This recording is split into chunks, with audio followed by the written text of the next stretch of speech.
Ya, Bismillahirrahmanirrahim. Assalamualaikum warahmatullahi wabarakatuh.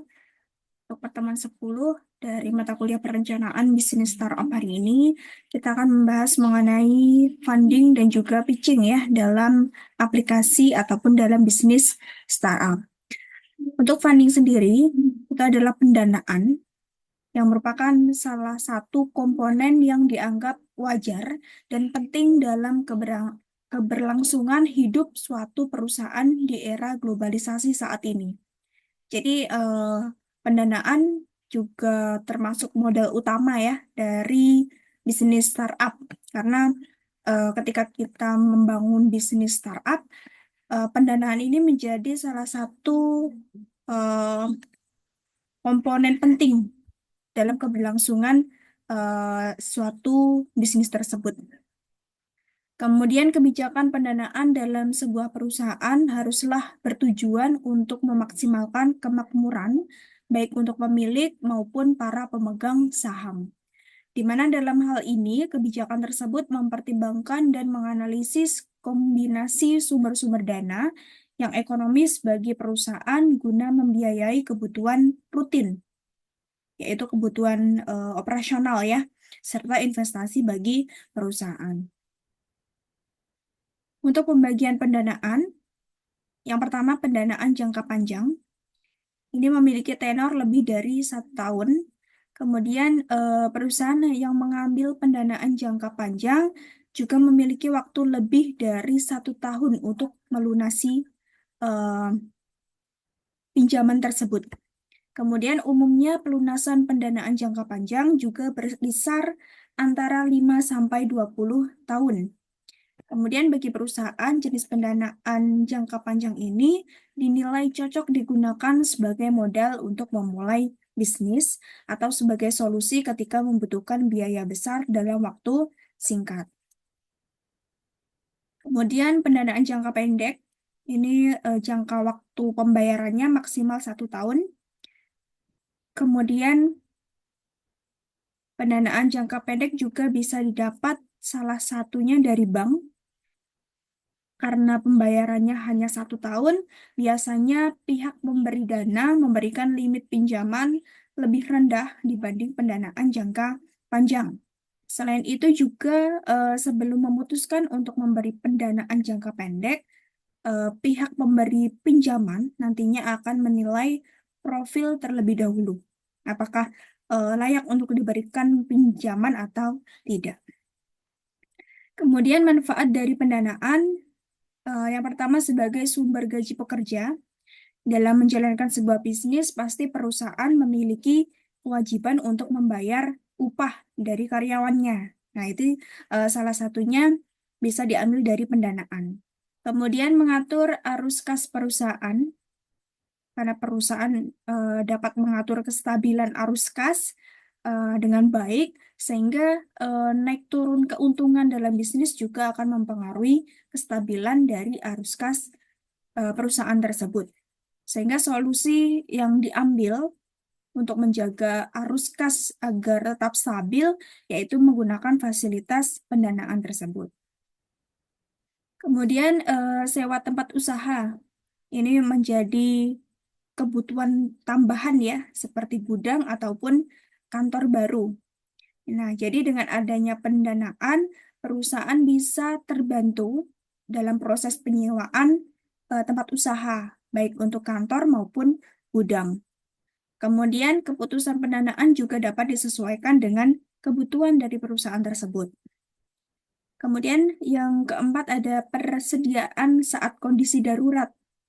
Jadi, fasilitas pendanaan ini bisa dimanfaatkan untuk kondisi-kondisi darurat saja, tidak hanya untuk operasional ya, tapi bisa digunakan sesuai dengan kondisi perusahaan. Misalnya ketika perusahaan membutuhkan suntikan dana untuk promosi misalnya, ataupun untuk menutupi utang di masa lampau. Nah, itu juga bisa menggunakan fasilitas pendanaan. Kemudian menambah peralatan dan perlengkapan. Ini untuk sebagai alternatif modal ya. Kemudian untuk menambah peralatan dan perlengkapan, ini keputusan pendanaan jangka pendek. Jadi dapat memilih pendanaan yang tepat untuk pemanfaatan peralatan ataupun perlengkapan bisnis. Kemudian membeli inventaris baru. Untuk mengelola inventaris harus banyak melalui perhitungan, mulai dari permintaan pasar, kemudian menjaga layanan agar tetap aman ya jumlahnya, kemudian hal lainnya juga itu perlu diperhitungkan. Kemudian dapat mengambil keputusan pendanaan untuk mendapat pinjaman yang nantinya bisa dialokasikan pada pembelian inventaris tersebut. Kemudian memperluas jangkauan bisnis. Contohnya ketika ingin membuka cabang baru ya, kita bisa mempertimbangkan menggunakan fasilitas pendanaan, terutama pendanaan yang sudah dimiliki. Nah, karena dalam membuka sebuah cabang itu pasti butuh dana yang cukup besar. Sehingga tadi kita butuh pendanaan. Kemudian untuk jenis pendanaan sendiri ada uang pribadi atau aset pribadi. Jadi tidak perlu berhutang kepada orang lain ataupun kepada pihak lain. Hal ini juga membuat kita lebih leluasa dalam mengelola keuangan. Namun pendanaan jenis ini juga membawa sisi negatif ya untuk diri sendiri karena jika gagal seluruh uang akan hilang dengan begitu saja. Kemudian uang dari pasangan, teman, ataupun keluarga, ini pinjaman dari mereka harus kita bayar di kemudian hari saat bisnis sudah berhasil memperoleh keuntungan. Jadi pendanaan dari orang terdekat juga salah satu sumber pembiayaan termudah, tetapi potensinya menimbulkan masalah jika kita tidak membayar hutang secepat mungkin. Kemudian yang ketiga, permodal ventura atau modal ventura adalah pendanaan yang diinvestasikan pada perusahaan startup dan juga usaha kecil yang resikonya tinggi, tetapi potensi pertumbuhannya juga potensial ya. Nah, tujuan dari modal ventura sendiri adalah untuk pengambilan yang sangat tinggi bagi perusahaan yang biasanya dalam bentuk akuisisi startup atau IPO. Kemudian investor malaikat yang disebut sebagai angel investor, ini merupakan jenis pendanaan startup yang berasal dari individu kaya atau pensiunan eksekutif perusahaan yang mereka berinvestasi langsung di perusahaan milik orang lain. Jadi seringkali dia tidak hanya menyumbangkan pengalaman dan juga jaringan saja, tetapi juga memberikan pengetahuan teknis atau manajemen bisnis. Nah, sebagai imbalan, nanti dia akan mempertaruhkan uang mereka, berhak untuk mengawasi praktik dari manajemen perusahaan. Itu adalah apa yang mereka dapatkan, para angel investor ini. Kemudian inkubator bisnis atau akselerator umumnya fokus pada sektor teknologi tinggi dengan memberikan dukungan untuk bisnis baru dalam berbagai tahap pengembangan. Umumnya untuk inkubator ini akan mencari bisnis yang sudah potensial untuk masa depannya ya. Kemudian untuk perusahaan pemula lain untuk berbagi tempat serta sumber daya administrasi, logistik, dan juga teknis mereka. Kemudian bisa juga dengan hibah dan subsidi dari pemerintah. Nah, kita bisa mengajukan ya hibah ataupun subsidi dari pemerintah yang akan menyediakan pembiayaan untuk bisa dimanfaatkan dalam pengembangan bisnis. Nah, hibah ini adalah uang yang tidak memerlukan transfer saham sebagai timbal baliknya, tetapi mendapatkan pendanaan untuk mendapatkan pendanaan ini kita cukup memenuhi berbagai kriteria khusus ataupun syarat-syarat ya yang diajukan oleh atau yang diberikan oleh pemerintah. Kemudian ada crowdfunding atau bentuk pembiayaan di mana sejumlah besar individu akan membiayai perusahaan dengan sejumlah kecil uang. biasanya diperoleh dari menawarkan imbalan kepada orang yang telah menyumbang sebagian kecil uang mereka. Misalnya, memberikan hasil produk pertama dari bisnis atau imbalan lain dengan besaran uang minimal yang telah ditentukan. Kemudian untuk sumber pendanaan, ada pendanaan internal. Ini berasal dari internal perusahaan, misalnya dari laba yang ditahan, dari total laba bersih. Kemudian perusahaan juga akan mendistribusikan sebagian besar dividen kepada para pemegang saham.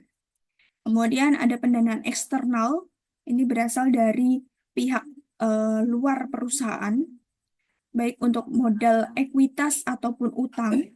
Kemudian perusahaan dapat mengumpulkan uang dari pasar modal dengan cara menerbitkan saham atau surat utang. Pendanaan eksternal dilakukan untuk ekspansi bisnis seperti akuisisi perusahaan lain atau mendirikan fasilitas produk baru. Kemudian untuk sumber pendanaan eksternal, contohnya ada factoring. Ini menjual faktur yang mereka miliki ke lembaga keuangan seperti perusahaan pembiayaan. Kemudian ada overdraft facility. Ini bank akan mengizinkan pengusaha atau perusahaan untuk mengambil lebih banyak uang daripada yang ada di rekening bank mereka hingga batas yang disetujui. Kemudian ada modal saham. Untuk menambah modal perusahaan, perusahaan bisa menerbitkan saham di pasar modal. Kemudian saham yang diterbitkan nantinya berupa saham biasa atau saham preferen. Kemudian ada line of credit. Ini pinjaman berupa modal dari bank tanpa jaminan. Kemudian ada kredit bergulir. Ini mirip seperti line of credit, tetapi terdapat biaya tambahan selain bunga. Kemudian ada commercial paper. Ini surat berharga pasar uang dan mewakili pinjaman modal tanpa jaminan. Jadi untuk perusahaan yang menerbitkan commercial paper, ini akan memperoleh pendanaan jangka pendek untuk memenuhi piutang usaha atau liabilitas lain yang jatuh temponya kurang dari 1 tahun. Kemudian ada medium term notes, ini surat utang jangka menengah. Ada obligasi korporasi, ini jangkanya panjang, jadi surat utang jangka panjang. Kemudian ada hipotek, ini pinjaman bank yang dijamin dengan properti dan mempunyai jangka waktu atau tenornya lama. Kemudian ada hibah, ini berasal dari pemerintah atau badan amal. Kemudian ada crowdfunding, ini dari sejumlah besar orang atau secara personal yang menyumbang dana dengan besaran relatif kecil. Kemudian ada modal ventura, pendanaan ekuitas swasta yang diberikan kepada startup atau perusahaan baru. Kemudian untuk pitching startup bisnis adalah suatu kegiatan di mana seseorang atau tim ini mempresentasikan ide bisnis mereka kepada calon investor agar calon investor ataupun calon pelanggan mereka yakin bahwa bisnis mereka ini memiliki potensi yang baik dan bisa sukses di masa akan datang. Untuk definisi lain dari pitching startup bisnis adalah proses pemasaran atau penjualan yang melibatkan penyampaian pesan atau ide secara persuasif kepada audiens yang dalam hal ini adalah investor maupun pelanggan potensial. Tujuan pitching sendiri, yang pertama pasti mendapatkan dana ya dari investor, kemudian membangun koneksi, menunjukkan potensi bisnis mereka, mendapatkan feedback, mempromosikan bisnis, dan meningkatkan kemampuan komunikasi. Nah, langkah-langkah dari pitching sendiri, yang pertama kita harus tentukan dulu target audiens kita. Siapa yang akan kita targetkan untuk menjadi calon investor ataupun calon pelanggan potensial kita. Kemudian baru kita persiapkan materi pitching berupa penjelasan tentang ide bisnis, strategi bisnis, model bisnis, target pasar, pesaing, dan seterusnya. Jadi di sini bisnis plan kita apa, kemudian produk kita apa, nanti kita jelaskan pada materi pitching. Kemudian membuat presentasi yang menarik, ini yang mengenai eh, slide presentasinya ya, kita buat semenarik mungkin. Kemudian mengenal tim, karena pada pitching itu tidak hanya satu orang, tetapi bisa terdiri dari satu tim. Jadi kita harus tahu masing-masing punya job desk apa. Kemudian menyampaikan pesan yang jelas, singkat, dan mudah dipahami oleh audiens. Karena calon investor pasti tidak memiliki waktu banyak ya untuk perusahaan startup, apalagi untuk pemula. Jadi kita jelaskan sejelas-jelasnya, sesingkat mungkin, dan bagaimana agar materi kita ini mudah dipahami oleh audiens. Kemudian mempraktikkan pitch. Ini kalau perusahaan startup yang punya aplikasi itu kita praktikkan bagaimana proses atau langkah-langkah penggunaan aplikasi tersebut itu kita praktikkan, kemudian menjalin hubungan dengan calon investor atau pelanggan. Jadi tidak cukup ketika pitching mempresentasikan ide kita itu sudah selesai, tidak ya, tetapi kita harus tetap menjalin hubungan baik dengan calon investor kita. Kemudian komponen pitching ada elevator pitch berupa pesan singkat yang meringkas ide bisnis dalam waktu singkat. Jadi kita jelaskan sekitar 30 detik hingga 2 menit. Kemudian ada deskripsi produk atau layanan. Ini menjelaskan rincian tentang apa yang ditawarkan, produk apa ataupun pelayanan apa yang ditawarkan. Nah, ini meliputi informasi tentang fitur ataupun manfaat produk atau jasa. Kemudian model bisnis ini menjelaskan bagaimana bisnis nanti akan memperoleh atau menghasilkan uang dan juga keuntungan. Nah, meliputi sumber pendapatan, biaya, dan bagaimana bisnis akan bersaing di pasar. Kemudian target pasar, ini nanti segmen pasar yang akan dituju. Mencangkup informasi tentang demografi, geografi, dan juga psikografi dari calon pelanggan. Kemudian analisis pesaing, melibatkan penilaian pesaing bisnis dan juga strategi dari pesaing. Nah, untuk analisis ini juga membantu untuk memahami persaingan di pasar dan bagaimana mereka dapat bersaing dengan sukses. Kemudian strategi pemasaran, ini menjelaskan bagaimana memasarkan produk atau jasa, meliputi saluran pemasaran yang digunakan atau medianya, kemudian strateginya apa, dan pengelolaan mereknya bagaimana. Kemudian untuk tim manajemen, ini adalah tim yang akan menjalankan bisnis, mencangkup pengalaman dan juga keterampilan mereka, serta bagaimana mereka dapat mengelola bisnis dengan efektif. Kemudian yang terakhir ada proyeksi keuangan. Ini terkait dengan keuangan bisnis di masa depan, meliputi pendapatan, biaya, dan juga keuntungan yang diharapkan. Kemudian untuk teknik pitching sendiri, yang paling efektif adalah cara berbicara, mengatur struktur presentasi, memperkenalkan produk dengan baik, menghadapi pertanyaan yang sulit, dan menunjukkan kepercayaan diri. Nah, dengan memahami teknik-teknik tersebut, pengusaha dapat meningkatkan kemampuan dalam presentasi dan meningkatkan kesempatan untuk mendukung atau memperoleh dukungan dan juga investasi yang dibutuhkan.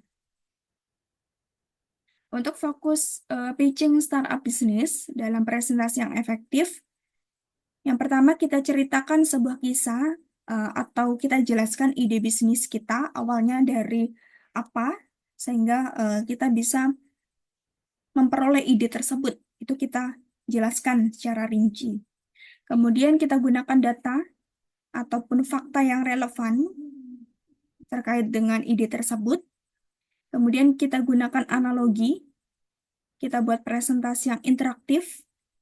Jadi sebisa mungkin kita menarik agar calon investor juga mau berkomentar atau memberikan feedback. Kemudian sederhana dan jelas, jangan terlalu banyak fokus pada produk, gunakan bahasa tubuh yang tepat, kemudian minta feedback, dan berlatih secara berkala.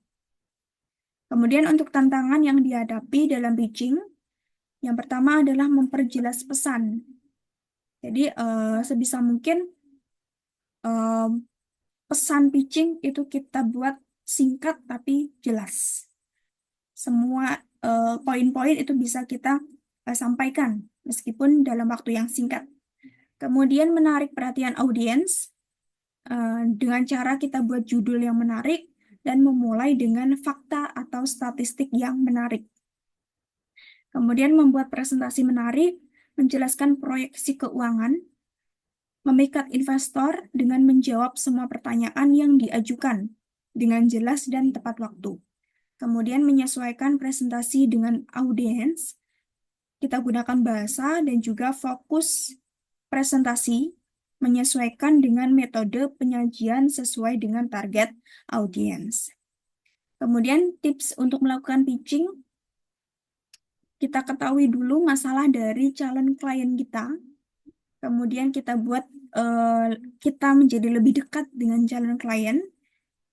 Jangan lupa lakukan persiapan teknis, buka dengan hal yang menarik. Kemudian gunakan UVP. Kemudian UVP ini terdiri dari bentuk penjelasan, pernyataan, maupun detail tentang hal-hal yang membuat produkmu berbeda dari produk orang lain. Jadi keunikan, unique value proposition ya. Kemudian sampaikan ide dan informasi dengan jelas, tunjukkan manfaat produk dengan jelas. Kemudian gunakan kata ganti orang kedua seperti Anda, kamu, teman-teman, saudara, dan seterusnya. Pastikan durasi pitching tidak terlalu lama. Akhiri dengan call to action agar calon klien mengetahui langkah apa yang harus dilakukan. Jadi supaya ada umpan balik ya atau feedback.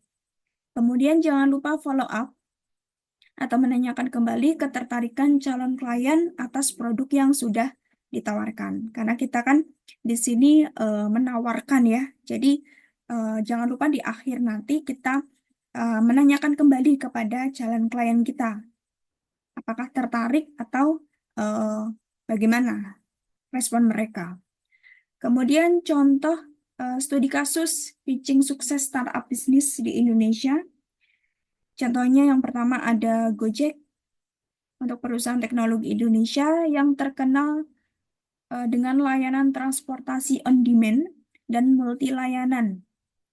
Gojek ini berhasil mendapatkan investasi dari berbagai investor besar di seluruh dunia seperti Sequoia Capital, kemudian ada Google dan juga Tencent.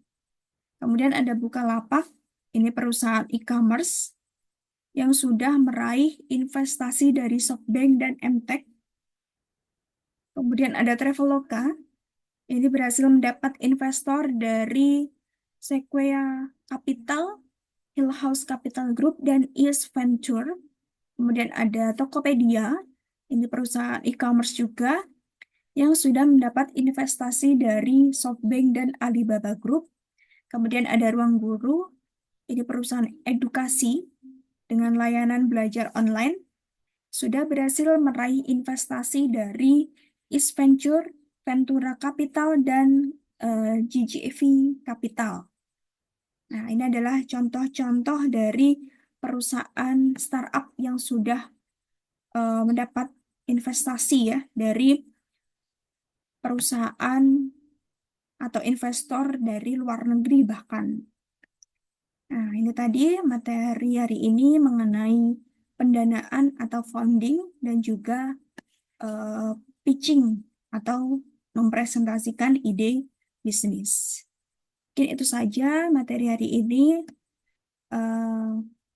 Untuk selanjutnya silakan dipelajari kembali dan bisa ditambahkan pada laporan ya. Nanti laporan ide startupnya seperti itu. Ini itu saja yang bisa saya sampaikan. Kurang lebihnya mohon maaf. Wassalamualaikum warahmatullahi wabarakatuh.